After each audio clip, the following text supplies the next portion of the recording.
friends, Romans, countrymen, YouTubers. Do you remember that amazing lady Dawn? You know, the one who's synonymous with beautiful, intelligent, and fucking bug nuts? Yeah, that one. She done did a video that she has welcomed responses to, and as anyone foolish enough to do such a thing should expect, I have jumped in with a video response. The subject you would know if you click the link in the description. Possibly one up here too. There might be an annotation if I'm feeling frisky. Can't guarantee that though. But you should click it. You should go give her a subscribe. Give her a subscribe. Technically it makes sense, but it also doesn't. You know what I'm trying to say. Don't fuck with me.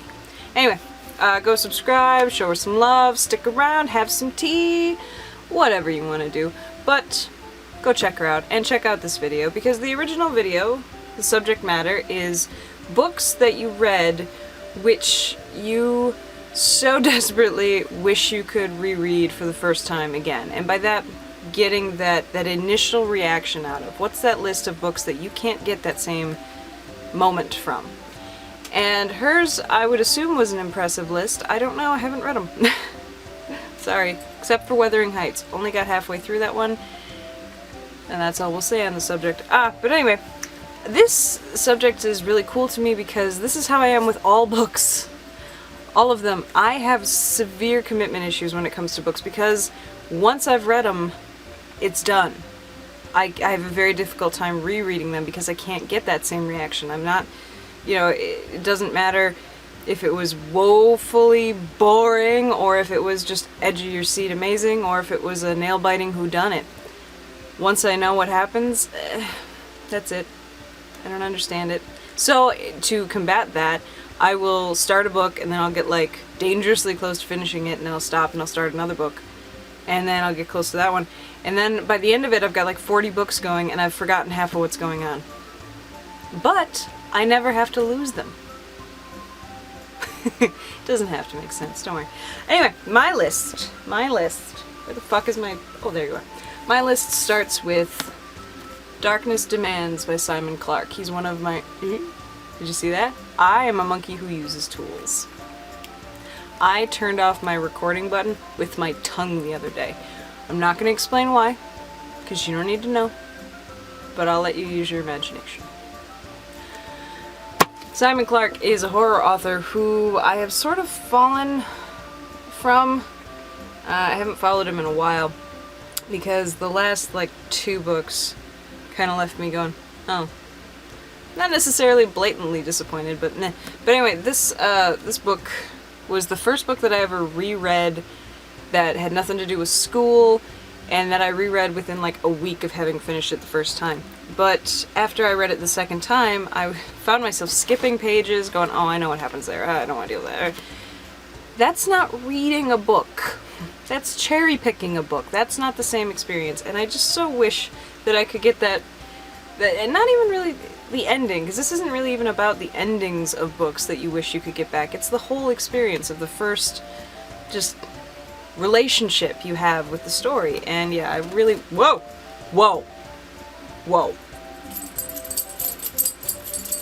Everybody chill. There's a jingle jangle demon in the hallway. We're gonna die. No! You can't come in. Tango desperately wants to say hi. Anyway, so Darkness Demands is number 1. Great Expectations by Charles Dickens, number 2. Again, with the whole time, you want to know what's happening. You want to understand what's going on. And even when you think you understand what's going on, surprise twist! No. Ha! So, yeah, I wish I could get the first... This is the first Dickens I read outside of school, once I had actually left school.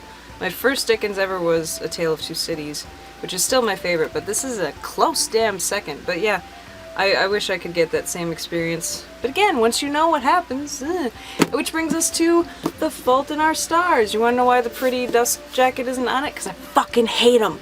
I hate dust jackets. You want to see it? Here. I still have it. Yeah, see, it's a signed copy.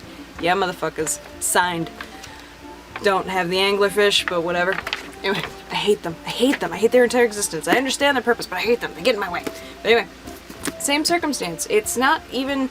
For those of you who have not read The Fault in Our Stars, I encourage you to do so. I encourage you to read all of these.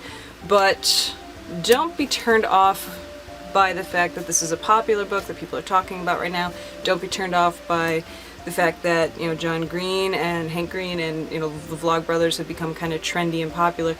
Don't. Even if you don't really like them, it's a piece of art. It's a piece of literature. Don't judge it by its creator, okay? So just give it a shot. If you don't like it, did you lose much?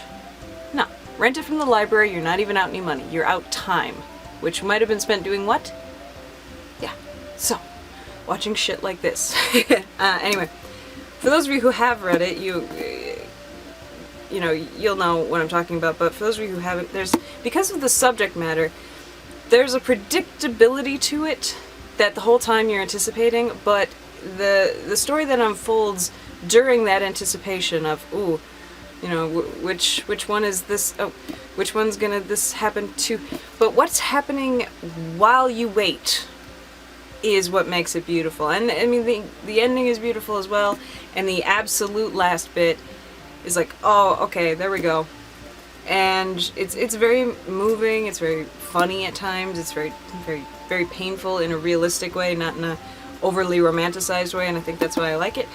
But I won't get the same reaction out of it, because I know what happens. And even though I did know what happens, sort of, I didn't know what happens, and now I do know, so I'm not going to get the same. I'm not going to have that same, you know, I'll still find it beautiful, but it won't be the same.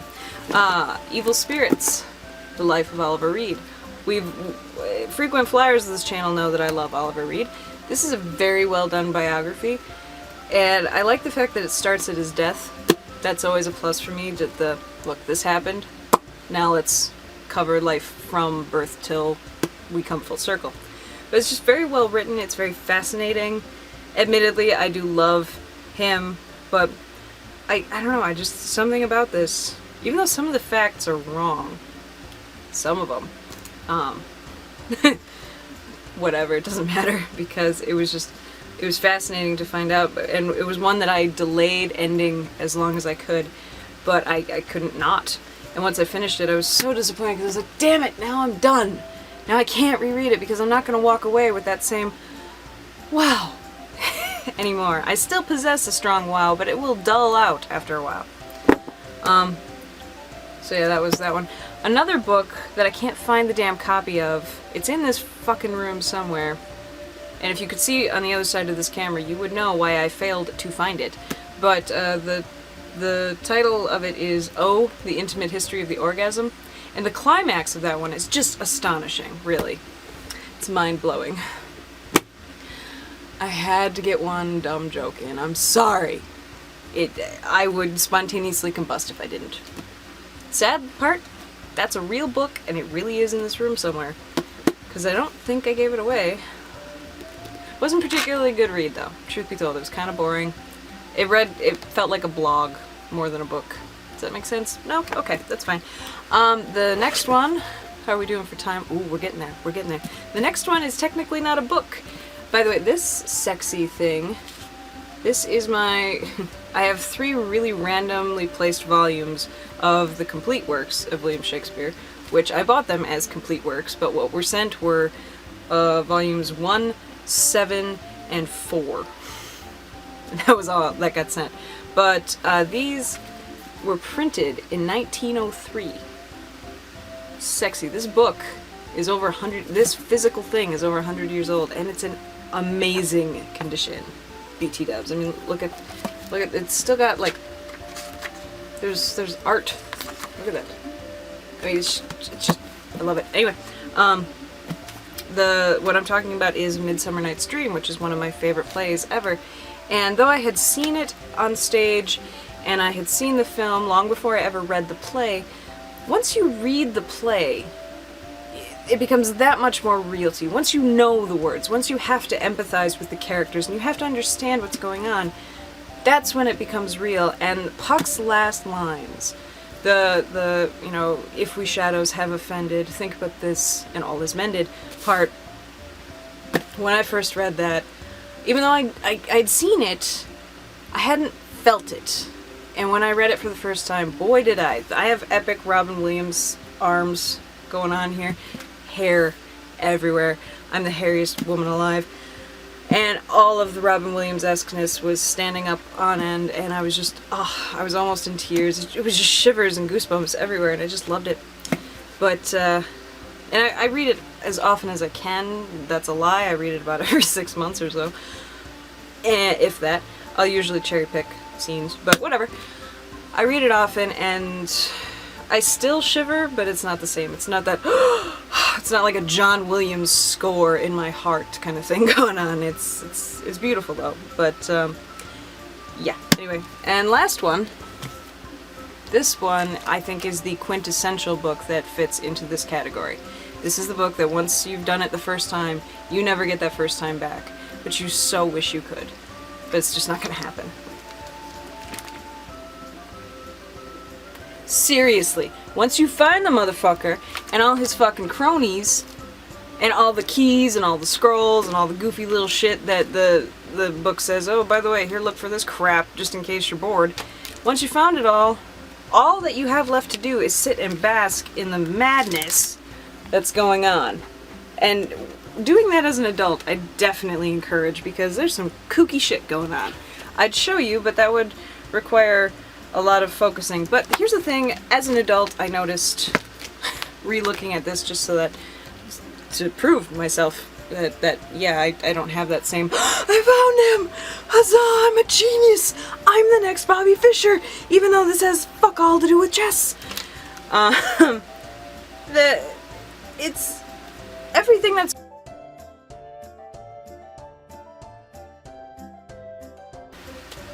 Janet, I swear to Christ, I'll stab you in the face if you had one. Anyway, everything that's going on in every single scene is chaos. And for those of you unfamiliar with this is a searching book. You have to find this mofo and his friends and amid, all this stuff. It's so much fun. Fun for all ages. But what happens is, per page, Waldo has a little postcard where he's describing what happened, and almost every single time it's, holy shit, chaos ensued. It was crazy. And as an adult, you realize that everywhere Waldo goes, insanity ensues. The common denominator is this guy. I just hit myself with the book. Fuck you, book. Just kidding. Not fuck you, book. But no, common denominator, right here. And he's the only one in the scene who looks super calm. In every one of these, there's never somebody who's actually just sitting there super chill, like, yeah, whatever, who isn't dead, by the way. People look, there's a dude in a camping one who looks dead. I swear he's dead. And there's like kids playing with I think it's supposed to be a camping scene where the tent fell down. I see a dead body under a tarp and kids looking at it, but whatever. This serves as really and truly a good Rorschach test. But anyway, yeah, he's the only one who's calmly walking away, just. And his girlfriend, Wenda, or sister, friend, she's got this sick maniacal stare. Her eyes, her eyebrows are just one straight line, and she's just got this thing going on. Just this, I swear to God, it's the Joker and Harley Quinn. I swear. And then you've got Whitebeard. He's just a senile old man. He doesn't know what's going on. Oddwall, the only, the supposed villain, is the only one reacting the way he's supposed to. He's the only one who's kind of got a, what's going on here? Face. And poor Wolf, you only ever see his tail because he's trying to get the fuck out. Poor guy. Yeah, so, anyway. These are my selections. This was Dawn's video. This was my response to Dawn. Dawn. Hi. How are you? Hi. And I think you should all check her out, and she encourages video responses, so I guess I have to encourage them too. So, without further ado, so long, and give me your hands if we be friends, and Robin, aka Pattimus, shall restore amends. god, I love it so much. Anyway, yeah, love y'all. Take care. Bye.